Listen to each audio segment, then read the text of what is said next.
अस्सलाम वालेकुम व्यूअर्स, उम्मीद करता हूँ सभी खैरियत से होंगे। वेलकम करता हूँ आज की इस नई वीडियो में। इस वीडियो में आज हम बात करने वाले हैं बीएड टीपीटीजी टीचिंग प्रैक्टिस की असाइनमेंट नंबर 2 के बारे में। उसको आपने कैसे सॉल्व करना है। तो अगर आप चैनल पर न्यू हैं तो प्लीज़ सब्सक्राइब कर लें ताकि आपको मज़ीद ऐसी वीडियोज़ पहले से पहले मिलती रहें। थैंक्स। तो इसमें पूछ रहा है log of daily activities.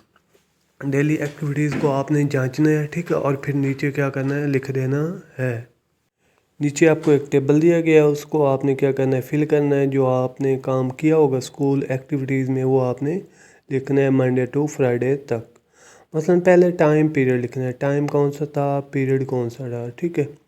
Name of person you worked with, किसके साथ आपने काम किया उसका नाम लिखना है। व्हाट डू यू ऑब्ज़र्व किया या असिस्ट किया, ये आपने लिखना है। आगे उसको डिस्क्राइब कर देना। मिसाल के तौर पर 11:20 से 12 तक पहला पीरियड था, ठीक है। तो ये जो टीचर था वो ज़ैद इकबाल था और मैंने क्या किया, ऑब्ज़र्व किया। I learn how to achieve your goal, कैसे अपने गोल को पाया जा सकता है। आप अलहदा चीज़ भी लिख सकते हैं इसके अलावा, ठीक है। इसके साथ दूसरे टीचर का नाम इस तरह, observe I learn how to prepare lesson, इस तरह आपने ये वाला काम कर लेना है। Communication, clear learning, goal for class, ठीक है। इस तरह टाइम मैनेजमेंट, ठीक है, time table, improve of student skills या मोटिवेशन वगैरह आप इसमें लिख सकते हैं। तो अब हम चलते हैं इस पे। इसमें पूछ रहा है share your daily log activity is helping you to familiarise with school environment, किस तरह आपने उसको फेमिलराइज किया स्कूल के एनवायरनमेंट के साथ, वो आपने बयान करना है। इसमें आपने लिखना है I observe different classes with different teachers from Monday to Friday, ठीक है। I observe how many classroom students sitting plan and discipline in classroom. I also observe teacher and student relationship. I know that chilled, familiar and friendly atmosphere is play a thumb role या important role in learning environment. I know that motivation is the key point for all students to get their aim या achieve goal. I observe that activities based learning should increase student learning power. In this way I have improved my all teaching skills, इस तरह आपने इसको बना के लिख लेना है।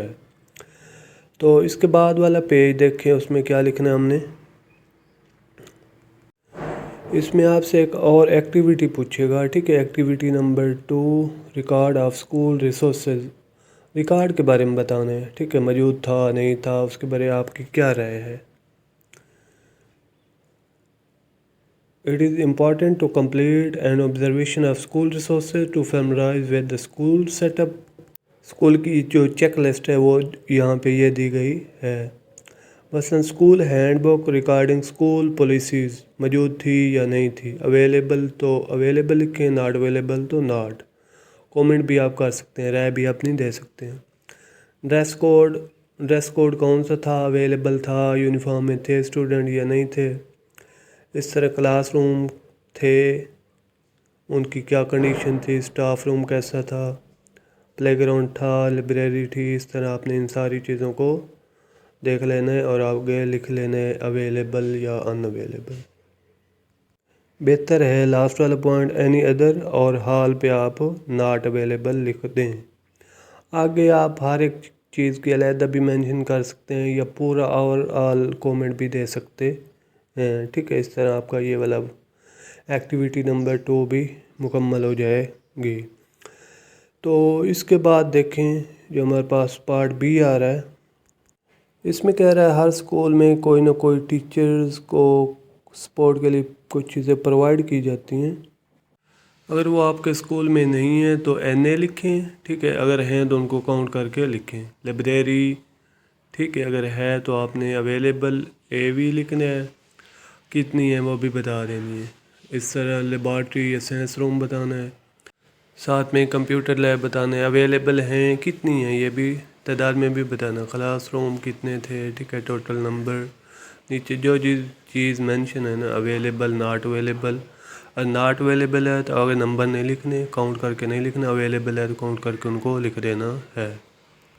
इस एक्टिविटी में बताना है कि ऊपर जो आपके रिसोर्सेज से मटेरियल था वो कैसे हेल्पफुल हो सकते हैं for teaching and learning process.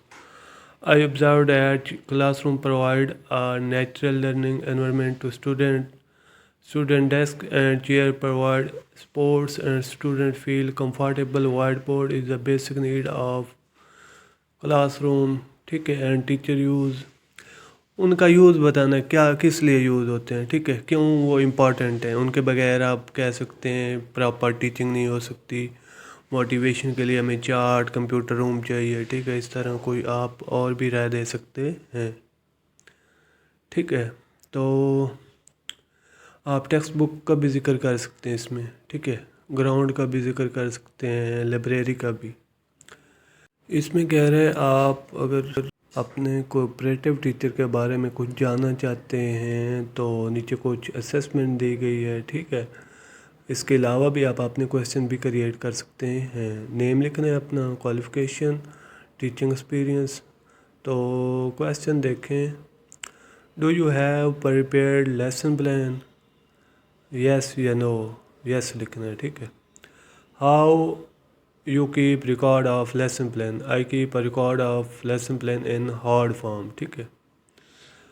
तो इस तरह आपने ये वाला फिल कर लेना है। What activities you use to engage your student in learning, discussion, question answer, AV, ये आपने सारे लिख देने हैं जो जो भी आपके डिस्कशन भी की है, विजुअल ऐड भी यूज़ किए हैं वगैरह वगैरह। How do you motivate student for learning, I try to motivate student with my personal experience, speech, rewards and compare with other student. इस तरह उसने उनको मोटिवेट किया है। तो नेक्स्ट कह रहा है, reflect upon the response of the teacher and state how make your teaching more effective. इसमें कह रहा है आप अपनी टीचिंग को कैसे इफेक्टिव बना सकते हैं। इसमें भी आप मुख्तलिफ़ चीज़ें कह सकते हैं, हम चार्ट यूज़ करके, वाइट बोर्ड यूज़ करके, क्वेश्चनिंग करके, ठीक है, स्टूडेंट को मोटिवेट कर सकते हैं। एक्टिविटी नंबर 4 है, इसमें आपसे क्या कह रहा है, इसमें आपने स्टूडेंट के साथ इंटरव्यू करना है, आपने कोऑपरेटिव टीचर से परमिशन लेके, ठीक है, उनसे कुछ क्वेश्चन करने हैं। नंबर ऑफ़ स्टूडेंट्स बनाने हैं और क्लास बतानी है कौन सी है। What do you like the most in the school, child friendly environment, बच्चों से पूछना है आपने। What type of activities do you like in the most of classroom, activity based learning and motivation speech. आगे है डू नॉट लाइक, ठीक है, insult उन्होंने कहा है do not like. Any other question state, कोई और क्वेश्चन है तो वो भी आप इसमें ऐड कर सकते हैं। रिफ्लेक्शन में कह रहा है, what did you learn about school from student response, student response की वजह से आपने स्कूल में क्या सीखा, ठीक है, ये बताना है। I teach early student in friendly relation as a teacher, they also like my activity, they do not like punishment.